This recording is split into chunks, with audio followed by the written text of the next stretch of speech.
Hello everyone, it's me JP from UniqueTutorials. Today in this video I'll show you how to do simple maths calculation without using calculator or internet in iPhone and iPad. So without further more delay, let's begin. So right now you can see my iPhone home screen. So here firstly let me show you. So I've not been connected to the internet connection, so even you can see that Wi-Fi also it's not being connected to my internet connections, right?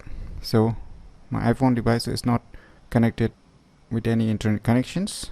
And secondly, let me try to uninstall the calculator application also. So let me remove it.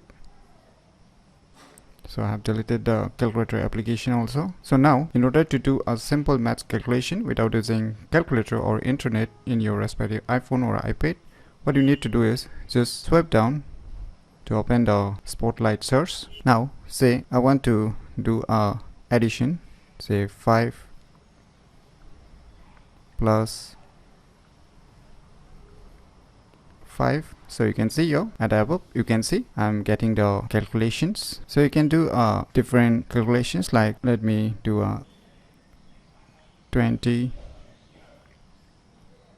divided by 5. So you can see, and even you can do a multiplication also, 5 into 5. So you can see here. So you can do a simple maths calculation just by using the spotlight source, which is available in every iPhone and iPad devices. So by using these cool tricks, you can easily do simple maths calculation without using calculator or internet in iPhone and iPad devices very easily. So if you find this video tutorial useful, please click on the thumbs like button, and if you're new to our channel, click on the subscribe button, and lastly, thanks for watching.